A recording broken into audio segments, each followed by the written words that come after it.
Welcome to my channel! Learn with Teacher Ali!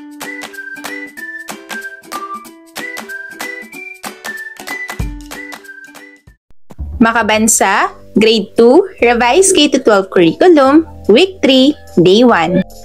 Mga layunin. Pagkatapos ng aralin, ang mga mag-aaral ay inaasahang na ipaliliwanag ang konsepto ng kulturang di material at nakapagbibigay ng halimbawa ng kulturang di material sa kinabibilangang komunidad. Sagutin ang mga pamprosesong tanong. Ano ang ibig sabihin ng kulturang material? Magbigay ng mga halimbawa ng kulturang material na makikita sa komunidad.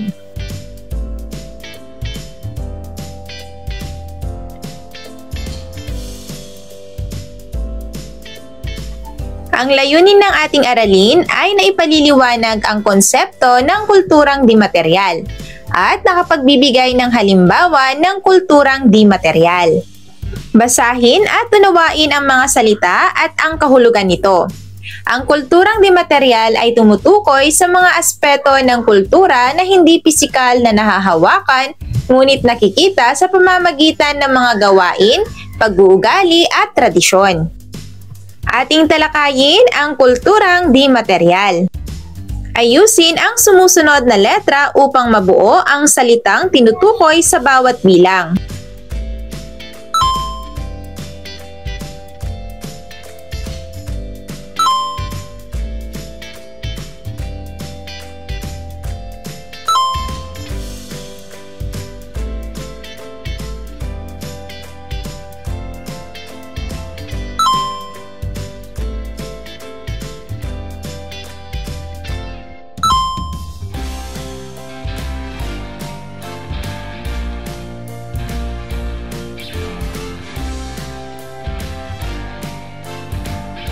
Sagutin ang mga tanong. Una, ano-ano ang salitang nabuo sa gawain? Pangalawa, ang mga ito ba ay napakikinggan o nakikita mong ginagawa sa inyong tahanan o paaralan? At pangatlo, ano sa tingin ninyo ang kahalagahan ng mga bagay na ito?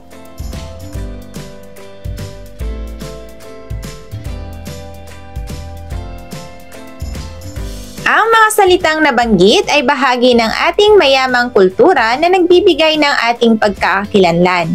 Ang wika, alamat, pamahiin, relihiyon at musika ay ilan lamang sa mga halimbawa ng kulturang di material.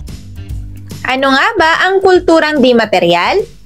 Ang kulturang di material ay tumutukoy sa mga aspeto ng kultura na hindi nahahawakan ngunit nakikita sa pamamagitan ng pagsasagawa nito. Ito ay may mahalagang papel na ginagampanan sa paghubog ng lipunan at ating pagkakakilanlan. Kasama rito ang mga kaugalian, paniniwala, tradisyon, wika, mga seremonya, awit, sayaw at iba pang mga uri ng pagpapahayag na nagpapakita ng pagkakakilanlan ng isang grupo ng tao. Mga bata, magbigay ng halimbawa ng mga pamahiin na sinusunod sa iyong tahanan o komunidad.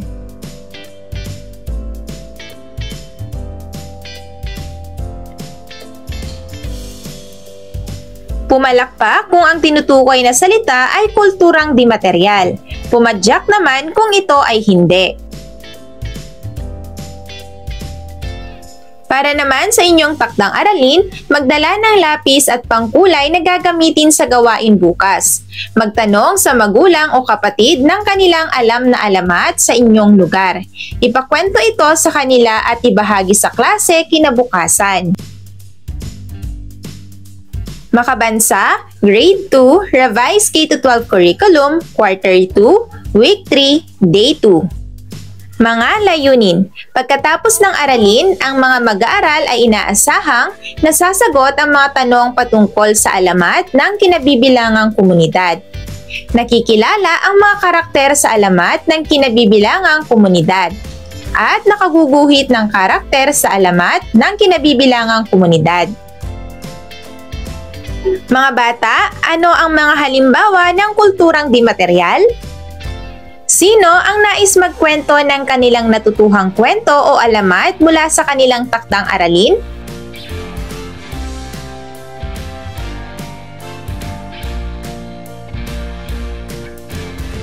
Ang layunin ng ating aralin ay nasasagot ang mga tanong patungkol sa alamat ng kinabibilangang komunidad. Nakikilala ang mga karakter sa alamat ng kinabibilangang komunidad at nakaguguhit ng karakter sa alamat ng kinabibilangang komunidad. Basahin at unawain ang mga salita at ang kahulugan nito. Ang alamat o legend at folklore sa wikang Ingles ay naglalaman ng pinagmulan ng mga bagay-bagay. Ang pagkakontento naman ay ang pakiramdam ng pagiging sapat at hindi pagnanais ng higit pa. Ang ating aralin ngayong araw ay kulturang di material, alamat. Ngayon ay magbasa tayo. Handa na ba kayo? Ang alamat ng ampalaya. Noong araw, sa bayan ng Sariwa, naninirahan ang lahat ng uri ng gulay na may kanya-kanyang kagandahang taglay. Si kalabasa na may kakaibang tamis, si kamatis na may asim at malasutlang kutis, si luya na may anghang. Si labanos na sobra ang kaputian, si talong na may lilang balat, lunti ang pisngi ni mustasa, si singkamas na may kakaibang lutong na taglay, si sibuyas na may manipis na balat, at si patola na may gaspang nakaakit-akit. Subalit may isang gulay na umusbong nakakaiba ang anyo. Siya si ampalaya na may maputlang kulay at ang kanyang lasang taglay ay di maipaliwanag. Araw-araw, walang ginawa si ampalaya kung hindi ikumpara ang kanyang itsura at lasa sa kapwa niya gulay. At dahil dito ay nagbalak siya ng masama sa kapwa niyang mga gulay. Nang sumapit ang gabi, kinuha ni ampalaya ang lahat ng magagandang katangian ng mga gulay at kanyang isinuot. Tuwang-tuwa si ampalaya dahil ang dating gulay na hindi pinapansin ngayon ay pinagkakaguluhan. Ngunit walang lihim na hindi nabubunyag. Nagtipon-tipon ang mga gulay na kanyang ninakawan. Napagkasundoan nilang sundan ang gulay na may gandang kakaiba. At laking gulat nila nang makita nilang hinuhubad nito isa-isa ang mga katangian na kanilang taglay.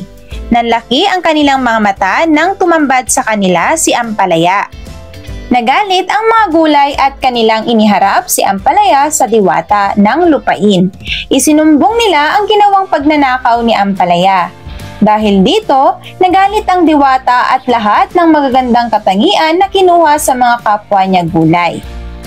Laking tuwa ni ampalaya dahil inisip niya na iyon lamang pala ang kabayaran sa ginawa niyang kasalanan. Ngunit makalipas ang ilang sandali ay nag-iba ang kanyang anyo. Ang balat niya ay kumulubot dahil ang kinis at gaspang na taglay ni upo at kamatis ay nag-away sa loob ng kanyang katawan. Maging ang mga iba't ibang lasa ng gulay ay naghatid ng hindi magandang panlasa sa kanya kung kaya't pait ang idinulot nito. Ang kanyang kulay ay naging madilim na luntian. Ngayon, kahit masustansyang gulay si ampalaya, marami ang hindi nagkakagusto sa kanya dahil sa pait na kanyang lasa. Mga bata, sagutin ang mga tanong. Ano-ano ang gulay na nabanggit sa alamat? Ano ang pangunahing dahilan kung bakit nainggit si ampalaya sa ibang mga gulay? Bakit pinarusahan si ampalaya?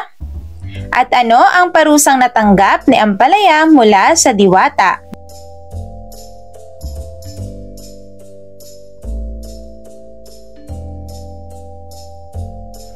Ngayon mga bata, paano mo maipapakita ang pagiging kontento at pagpapahalaga sa sarili, sa iyong pamilya, paaralan o komunidad?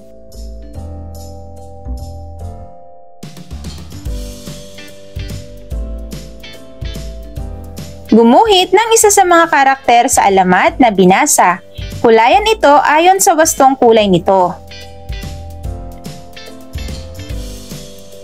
Makabansa, Grade 2, Revised K-12 Curriculum, Quarter 2, Week 3, Day 3. Mga layunin.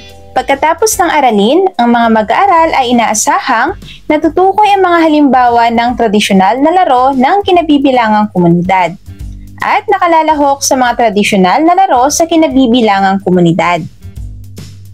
Magbahagi ng alamat ng kinabibilangang komunidad na naikwento ng iyong mga magulang o kapatid.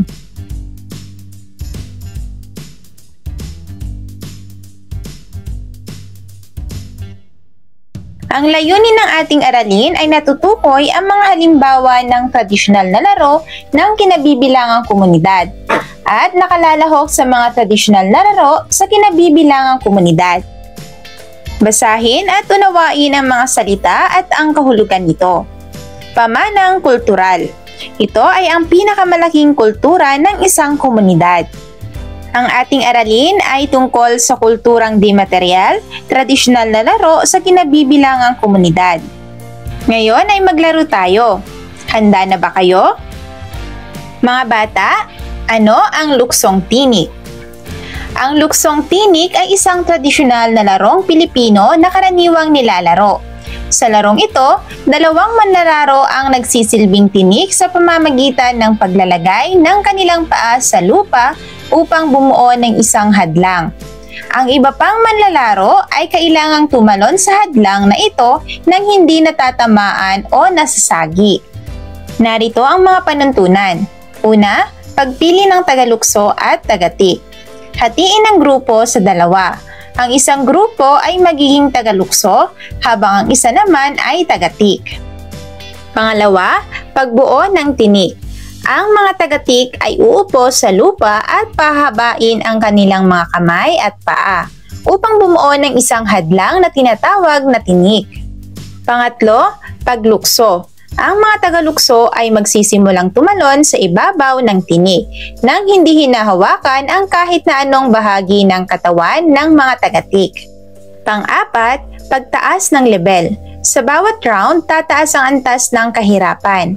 Maaaring magdagdag ng isang kamay o paa ang mga tagatik upang maging mas mataas ang tinik. Panglima, pagkakataon. Kung may tagalukso na makasagi ng tinik, siya naman ang papalit sa isang tagatik. At pang-anim, pagtatapos ng laro. Maaaring magtakda ng oras o isang tiyak na bilang ng mga round upang matapos ang laro. Ang kupunan na may pinakamaraming tagalukso na nakatapos ng lahat ng round nang hindi nakakasagi ng tinik ang siyang panalo.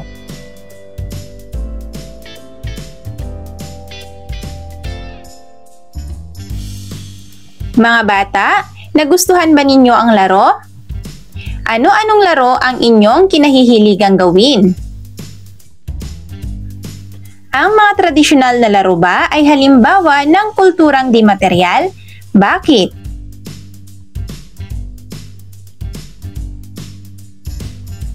Ang tradisyonal na laro ay halimbawa ng kulturang di material. Ito ay mga pamanang kultural na nilalaro ng kabataan noong panahong wala pang makabagong teknolohiya.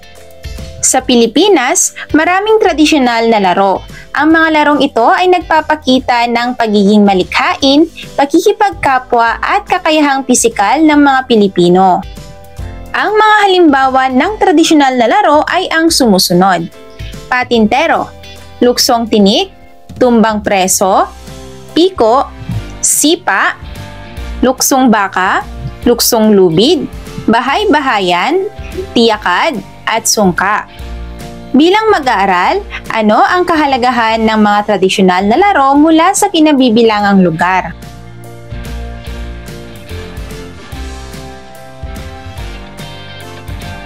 Tukuyin kung anong pangalan ng tradisyonal na laro ang babanggitin.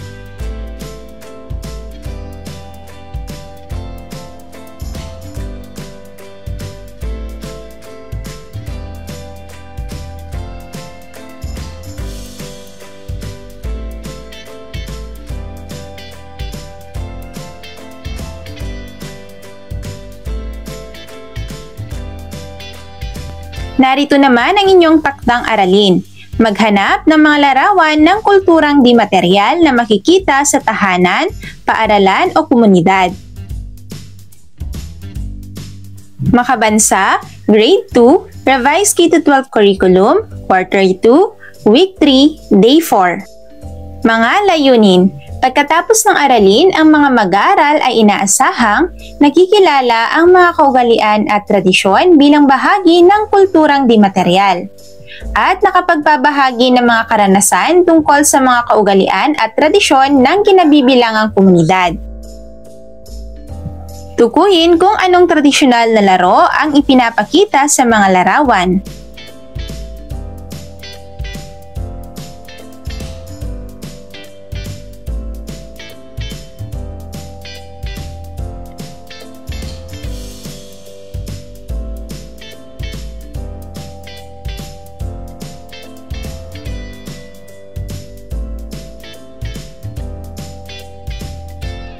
Ang layunin ng ating aralin ay nakikilala ang mga kaugalian at tradisyon bilang bahagi ng kulturang di material at nakapagbabahagi ng mga karanasan tungkol sa mga kaugalian at tradisyon ng kinabibilangang komunidad.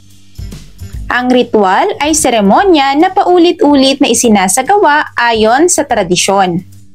Ang pamahiin ay isang paniniwala o kaugalian na kadalasang nakabatay sa lumang tradisyon, pag-unawa sa mga pangyayari o sa takot sa mga bagay na hindi natin lubos na nauunawaan. Karaniwan ng walang sapat na siyentipikong basehan, ngunit naniniwala ang mga tao na may kapangyarihan itong magdulot ng mabuti o masamang kapalaran. Ang tradisyon naman ay tumutukoy sa isang sistema ng mga paniniwala, pag-uugali o mga kaugalian na ipinapasa mula sa isang henerasyon patungo sa isa pa. Ang kaugalian naman ay tumutukoy sa mga karaniwang gawi o asal ng isang grupo ng mga tao. Ito ay mga bagay na madalas na ginagawa ng mga tao sa isang partikular na kultura o lipunan. Ang ating aralin ngayong araw ay mga kaugalian at tradisyon sa aking komunidad. Ang mga sumusunod ay halimbawa ng mga pamahiin na bahagi ng kaugalian at tradisyon ng ating bansa. Ibahagi ang inyong mga kaalaman tungkol dito. Una, pagwawalis sa gabi. Pangalawa, pagkagat ng dila. Pangatlo, pagtalon sa bagong taon. Pang-apat, nakasalubong na kulay itim na pusa. At pang-lima, puting paru-paro.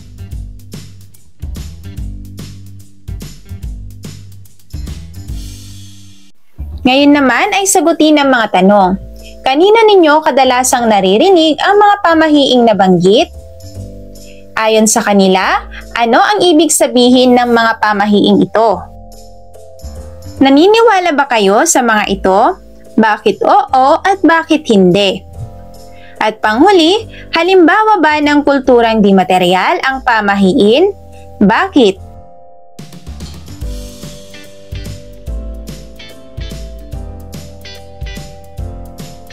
Tandaan mga bata na ang pamahiin ay isang paniniwala o kaugalian na kadalasang nakabatay sa lumang tradisyon, pag-unawa sa mga pangyayari o sa takot sa mga bagay na hindi natin lubos na nauunawaan. Karaniwang walang sapat na siyentipikong basehan, subalit naniniwala ang mga tao na may kapangyarihan itong magdulot ng mabuti o masamang kapalaran.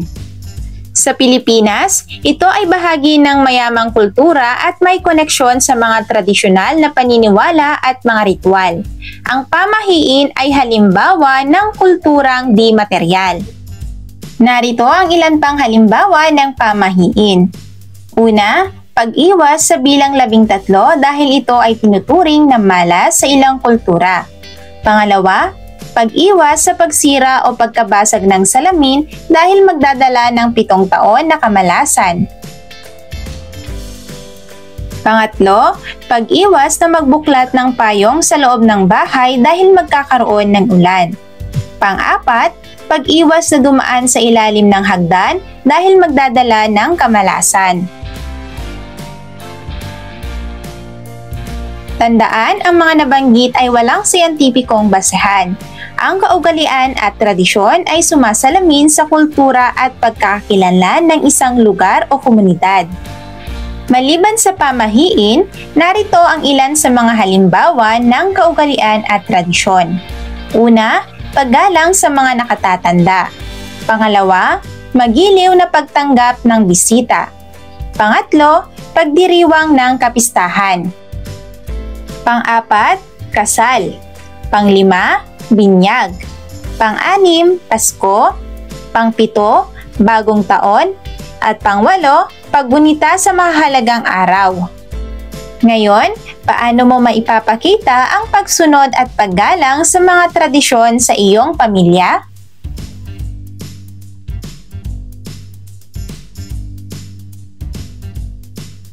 Ipakita ang thumbs up kung ang tinutukoy ay mga tradisyon at thumbs down naman kung ito ay hindi.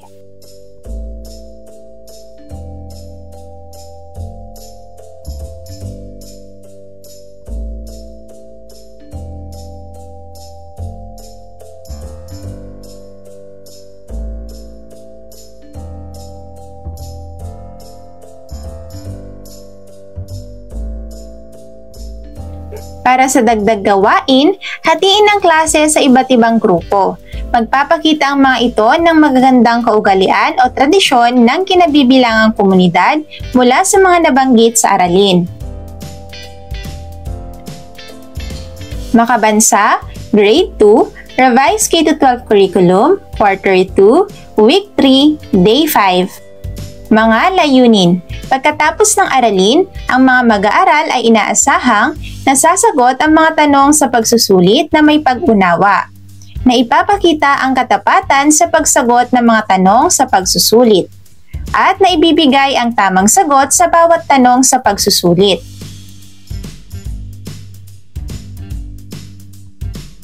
Ikalawang markahan. Ikalawang performance task sa Makabansa Grade 2. Mahusay mga bata! End of Week 3. Thank you for watching! Also, don't forget to like, share, subscribe, and click the notification bell for you to be updated on our latest videos. See you on our next lesson. Goodbye!